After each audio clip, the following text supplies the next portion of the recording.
I now give the floor to Mr. Jean-Pierre Lacroix. Thank you very much, Mr. President. Mr. President, I thank you for this opportunity to brief the Security Council on the situation in Darfur in the context of the mandate renewal for UNAMID. 1 year on from the adoption of Security Council Resolution 2429, I am honored to bring to the attention of Council members the joint assessment of the Secretary General and the Chairperson of the African Union Commission on UNAMID as submitted in their special report of the 30th of May 2019, in line with the operative paragraph 7 of the resolution. I will also shed light on the impact of the political and security developments in the wider Sudan since the 11th of April on the projected trajectory of UNAMID, which also led to your decision to postpone the submission of the above report by 1 month. Mr. President, the special report before you was finalized against the backdrop of significant political developments at the national level, which led to the beginning of drastic changes in a 30-year-old system of governance in Sudan. Since then, further developments have taken place, resulting in an increasingly unpredictable situation.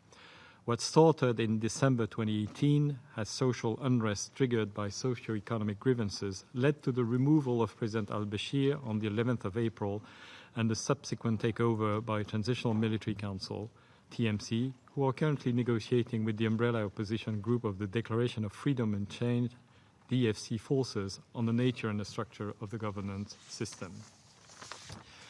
While the impact of the post-11th of April events on the prevailing situation in Darfur has been so far moderate, the uncertainty of the negotiations' outcome may have repercussions well beyond Khartoum and lead to escalation of violence.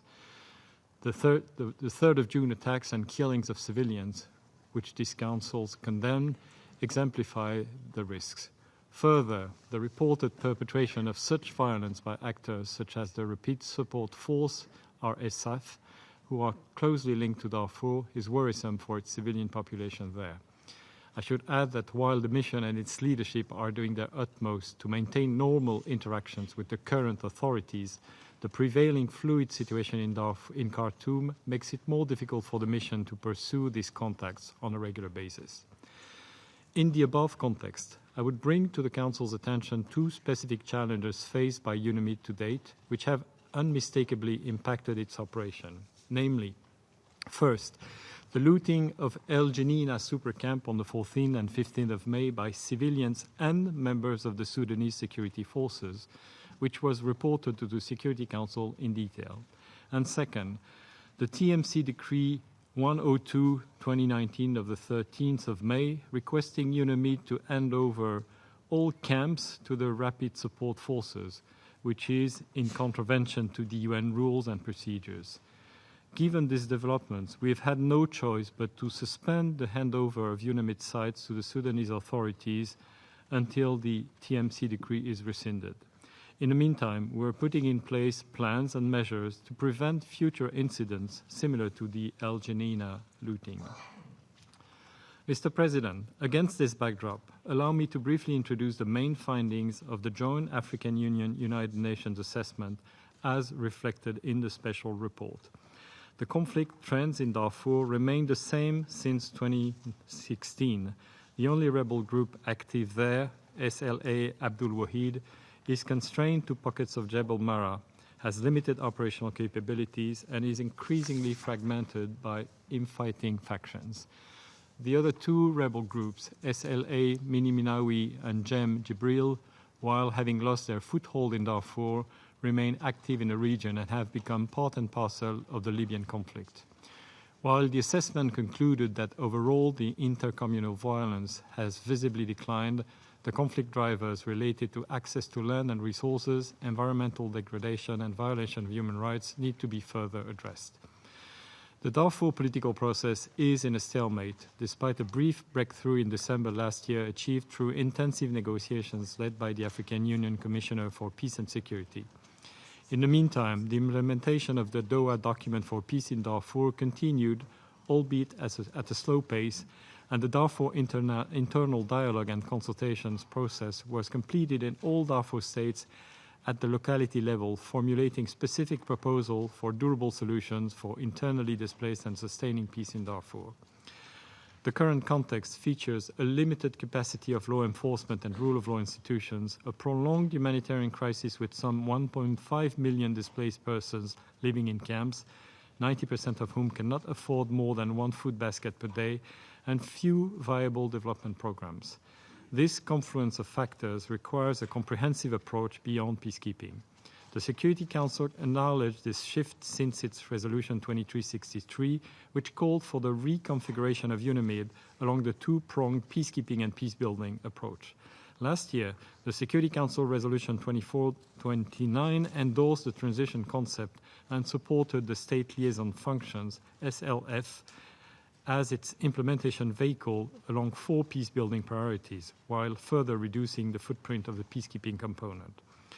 The special report reconfirmed the continuation of the above trends and concluded that peacekeeping is no longer the most appropriate tool to address the situation in Darfur, which will require UNAMID to appropriately adjust its posture, operations and capabilities towards the final stages of its existence. The report conclusions therefore point to the continuation of the UNAMID drawdown process and its exit in 2020 in line with one of the proposed options, which were carefully crafted to shape a gradual and responsible drawdown reflecting the current realities.